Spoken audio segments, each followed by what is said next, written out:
Assalamualaikum warahmatullahi wabarakatuh. Halo semua, aku Alfabeta, mahasiswa Fakultas Hukum Universitas Lampung. Di video ini aku akan membahas mengenai sistem hukum di Indonesia. Sejatinya terdapat hukum yang tercipta dari kebiasaan-kebiasaan masyarakat yang tak secara resmi tertulis pada undang-undang. Kemudian, hukum haruslah menjelma ke dalam kehidupan masyarakat, ke dalam pergaulan hidup masyarakat sebagai pedoman dan batasan bagi manusia untuk bertingkah laku. Di Indonesia kita menganut 4 macam sistem hukum, yaitu sistem hukum nasional, sistem hukum adat, sistem hukum agama, dan sistem hukum Eropa kontinental atau juga disebut civil law. Nah, aku yakin di antara kalian pasti ada yang bertanya-tanya, apa sih sebenarnya yang menjadi latar belakang pluralisme atau kemajemukan hukum di Indonesia? Jadi, kemajemukan hukum Hindia Belanda terjadi karena hukum yang berlaku bagi seseorang ditentukan dari golongan kependudukan yang menjadikan identitas dari seseorang tersebut. Hal ini membekas dalam sistem hukum Indonesia. Baiklah, selanjutnya kita akan membahas mengenai sistem hukum Indonesia. Yang pertama ada sistem hukum nasional. Hukum nasional didasarkan pada ideologi bangsa Indonesia, yaitu Pancasila, dan konstitusinya yaitu Undang-Undang Dasar 1945.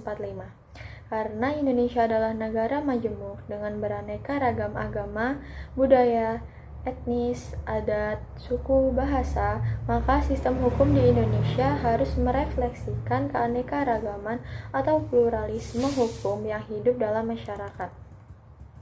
Pada kenyataannya, di Indonesia masih banyak peraturan perundang-undangan yang tidak mencerminkan nilai-nilai Pancasila maupun Undang-Undang Dasar 1945, sehingga kerap kali terjadi ketidakadilan dan tidak terdapat kepastian hukum, karena hukum saling tumpang tindih.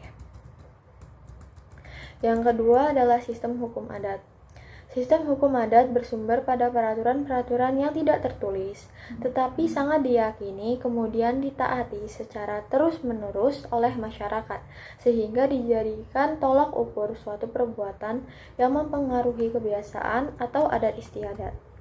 Kemudian yang ketiga adalah sistem hukum agama. Sistem hukum Islam diterapkan di wilayah-wilayah tertentu di Indonesia, misalnya Aceh. Mencakup pada persoalan-persoalan yang privat seperti perkawinan, waris, adopsi. Selanjutnya bagi mereka yang beragama Islam dapat merujuk kepada hukum Islam dan dijadikan sumber hukum untuk setiap pelaksanaannya. Sumber hukum Islam itu ada Al-Quran, As-Sunnah, Ijma, dan Qiyas. Yang terakhir adalah sistem hukum Eropa kontinental atau civil law system. Prinsip utama dari sistem hukum Eropa kontinental ini bahwa hukum memperoleh kekuatan mengikat karena diwujudkan dalam bentuk peraturan perundang-undangan. Tujuan utama dari sistem hukum Eropa kontinental adalah legal certainty atau kepastian hukum. Kepastian hukum akan terwujud apabila peraturan yang dibuat dalam bentuk hukum tertulis itu ditaati dan dijalankan masyarakat, kemudian ditegakkan oleh penegak hukum. Ada pandangan bahwa hakim-hakim di Indonesia tidak terikat terhadap jurisprudensi karena hakim hanya terikat pada undang-undang. Sementara jurisprudensi boleh dirujuk hakim dalam memutus perkara yang serupa atau memiliki kemiripan, tapi boleh juga tidak dirujuk oleh hakim.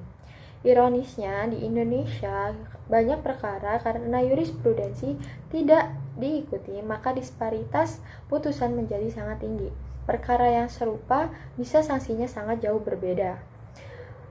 Kemudian hal tersebut menimbulkan ketidakpastian hukum. Oke teman-teman, itu saja yang bisa aku sampaikan pada materi kali ini mengenai pluralisme sistem hukum di Indonesia. Semoga video ini bermanfaat bagi kita semua. Terima kasih. Wassalamualaikum warahmatullahi wabarakatuh.